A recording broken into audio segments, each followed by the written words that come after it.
Hi everybody, Miss Ashley here, and I'm going to show you how to make one of my favorite compotes using rhubarb. So rhubarb is one of my favorite things to eat. It has that nice like tart flavor and I love it over vanilla ice cream or yogurt. So this is a really easy way to make that nice kind of rhubarb compote you can put on top of that. So what we need to have is obviously we need some rhubarb.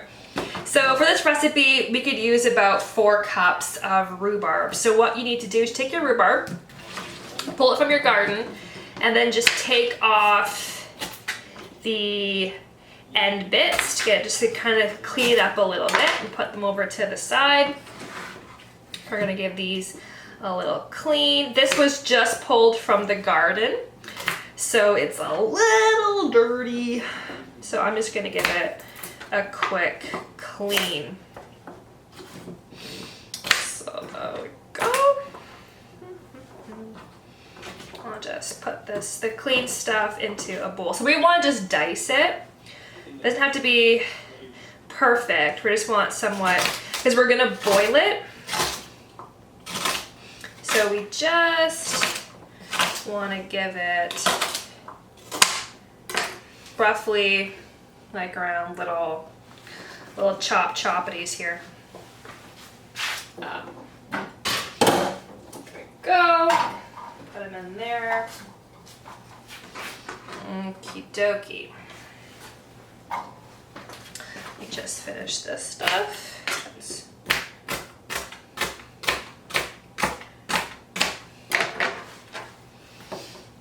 This is really, really simple once you've cleaned up your rhubarb. And it gets a little stringy, almost like a celery. So we don't, try not to keep it like stringy, try to clean it up a little bit when you're going. And make sure you break them apart, because sometimes like this you cut them, but it doesn't cut all the way through. So just try to break it apart. Okay. Almost there. Almost there.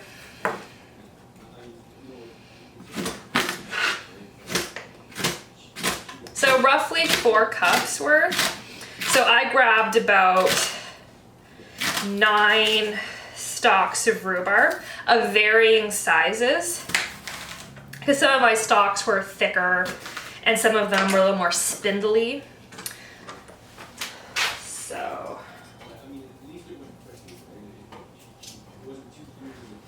alright, almost there. Woo.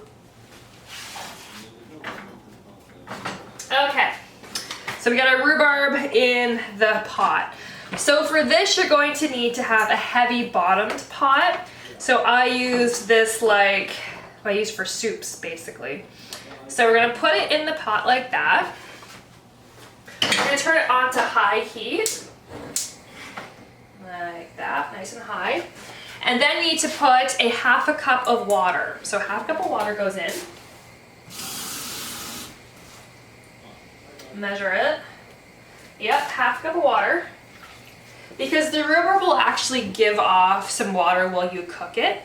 And then we need 3/4 cup of sugar. So I'm just gonna put this in here.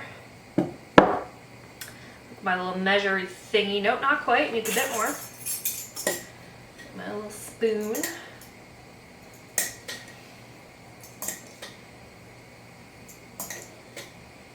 Okay. 3/4 cup of sugar. Throw that in there. And now what I like to do to kind of take some of that sour kind of funk out is I put in a tablespoon of vanilla extract. So you can do this if you want to, you don't have to. It gives a little of a nicer kind of flavor to it. So I put that in there. And now all you do is you get yourself a little spoon, gosh, and you just stir it. You literally just stand here and stir. And this will take probably around 10 to 12 minutes for the rhubarb to begin to soften, to break down. And you want to kind of just mash it almost like you would a mashed potato, because this is some pretty thick stalks, right? So we have to just let it get warm and break down.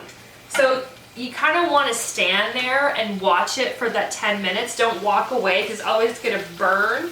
And I've had that happen before. I've come back and it's been like stuck to the bottom of my pan, and you'll never get that like burnt rhubarb flavor out of your batch. So just stand here and just stir it. You want to keep it on high for a bit. Near the end, kind of lower the temperature down when you notice that your water is evaporating really quickly. We're just going to slow it down, slow it down, slow it down. Now, if you're in a real rush and you don't want to stand here for 10 minutes, you can lower the volume to a medium low, put a lid on it, which will kind of help the rhubarb to soften faster. But you want to still stir it gradually, and you know, don't just let it burn there on its own. So I'm going to stand here diligently and stir my rhubarb, and I will come back and show you the final result. So you wait there. Okay everybody, I am back with my finished rhubarb. So if you were finding that your rhubarb was a little bit too sweet when you were stewing it down, put a little bit of lemon juice in it, not a lot, but a little bit, and that will help counteract the sweetness. So this is what the rhubarb would look like. So it's now a nice kind of stringy goop, for lack of a better word. But it's great now to put over vanilla ice cream or vanilla yogurt. Maybe a nice like Greek style for that nice creaminess. But you know, this is a great way to eat your vegetables, because rhubarb isn't a fruit. It's a vegetable. And one more fun fact, it contains 19% of your daily dose of vitamin K, one of actually the higher amounts of vitamin K found in a vegetable. So I hope you guys enjoy making this. I hope you guys enjoy growing this. It grows like a weed. And it's super easy and super tasty for you to enjoy at home. So I am going to eat my rhubarb. I'm going to put some yogurt in with it, and I'm going to enjoy myself. So until my next video, I hope you guys are staying safe. I hope you wash your hands, and I hope that you like and subscribe to the Miss Ashleigh YouTube's random channel for more great videos and barking dogs. So until next time, take care and bye-bye.